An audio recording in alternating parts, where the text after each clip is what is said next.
Hey, what's going on guys? Arekkz here, and today I'm back talking about Guilty Gear 2020. I've been super looking forward to this one, and if you guys caught it last week, or earlier this week should I say, there was a live stream where not only did they reveal the next 2 characters that would complete the 6 character roster for the demo, this is of course going to be more than 6 characters in the final game, but for the purposes of the Arc Revo demo there are 6 characters.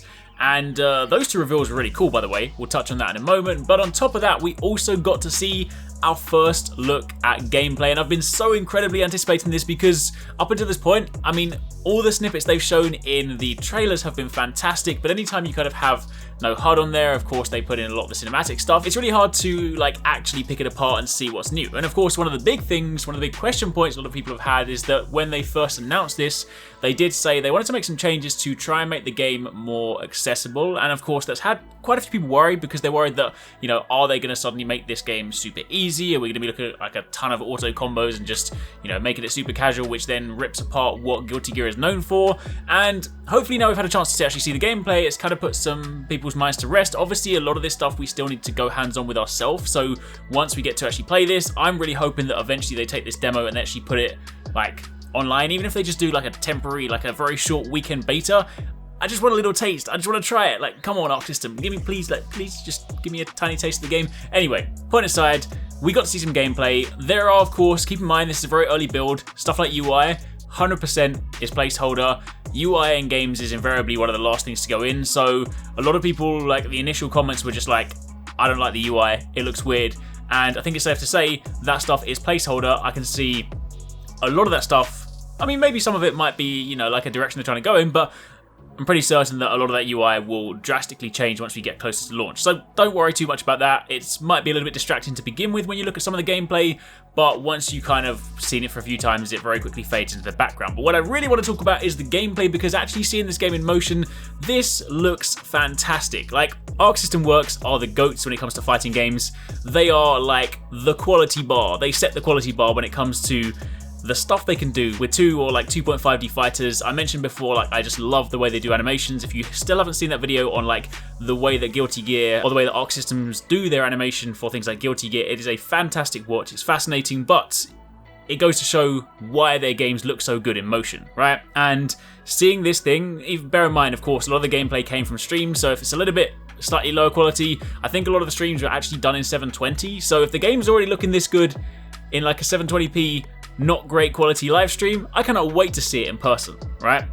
But of course, on top of that, we also got, we got to kind of like get an idea as to how some of the systems have changed. Now, I'm not going to go like super deep into this because I'm sure there are a lot of people out there that are like much more knowledgeable than I am in fighting games that can kind of give you like a super accurate breakdown on that. But there's a few kind of top level things I want to talk about. But of course, before that, we got to look at 2 characters. We got Chipp and we got Potemkin, and they both look really cool. One of the things that I like the best or like the most so far is that every time a new character is revealed, like a character's coming back, they have a redesign for their costume, and they both look really cool. I mean, admittedly, Chipp has kind of got that funny collar thing going on that like the jean guy does from My Hero. You know, the guy with like the jeans that wears them as like a jacket and then they go up and cover his mouth.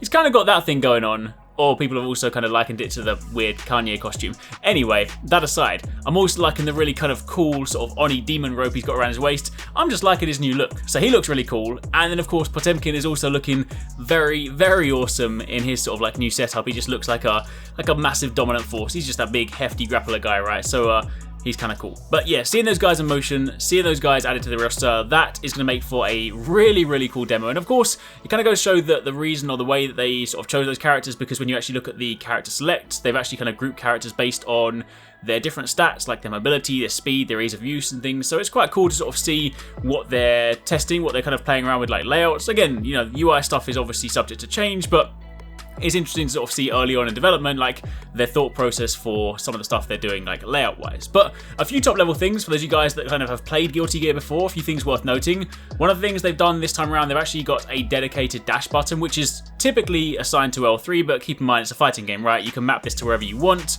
but typically on L3 you have a dash button, so instead of just sort of double tapping in a direction, you actually have a dedicated dash button, which is going to be kind of useful, especially kind of depending on, you know, your combat setup and stuff. That might actually be something that you might want to use quite a bit. A couple of noteworthy changes they've done to like combat stuff. Your typical Gatling combo has actually changed. So if you've played Guilty Gear before, then you'll know that your bread and butter Gatling combo is like punch kick slash heavy slash, right? That's sort of like how it works out. They've changed that now so that it just goes from slash into heavy slash, so they've kind of shortened that one, but of course there'll be combos elsewhere outside of that. Inputs for throw is now direction and dust as opposed to direction and heavy slash. And when it comes to knockdowns, only specific moves will now cause what they call like true knockdowns. Other moves will kind of have the opponent automatically recover when they hit the ground. So you'll actually sort of like have to work slightly more specifically if you really want to get that knockdown, and then of course punish someone from there. Off the ground attacks will now do regular damage as opposed to being heavily reduced. So of course this gives the player the choice between the typical Lokizemi or the OTG attacks, and you no longer have text after getting hit while in the air. Now, on the Roman cancel front, it will now only actually slow the opponent if they're within the circular effect, and if done when the opponent isn't hit stun, it'll actually float the opponent upwards, which is seen as a red Roman cancel. Meanwhile, if you do it while the opponent is out of hit stun, it will simply just slow down the opponent, which will be the blue Roman cancel. The opponent, of course, will stay slow for the entire duration, even if they get hit afterwards, which allows for combos that normally wouldn't be possible. So there's going to be a lot of kind of fun stuff you can mess around with when using Roman cancels properly.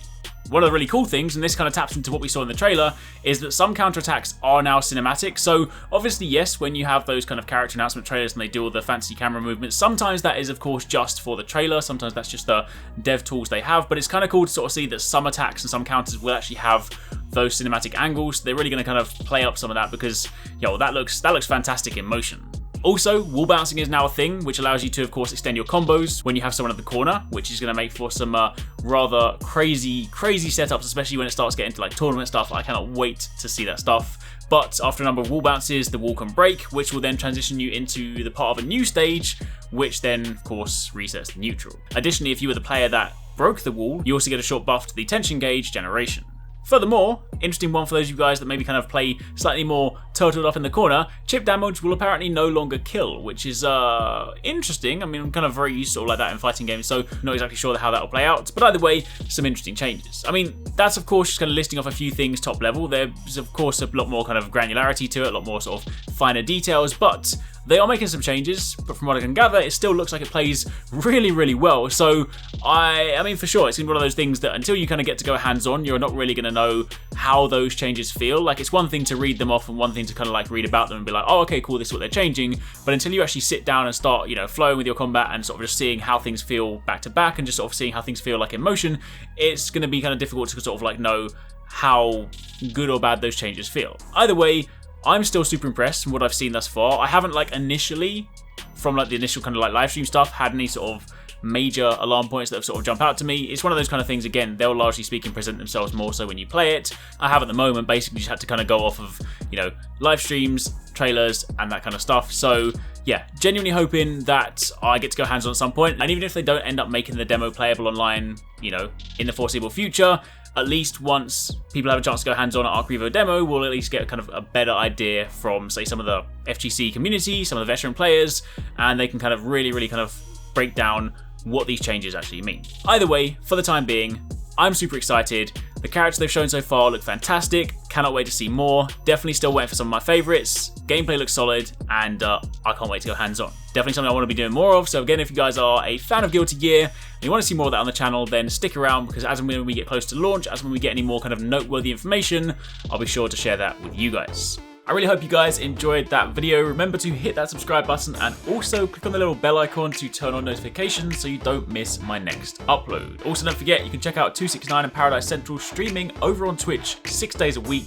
You can find a link to the multi-stream in the description box down below. Be sure to drop by and get involved. Thanks again for watching. Take it easy. Catch you next time. Peace out.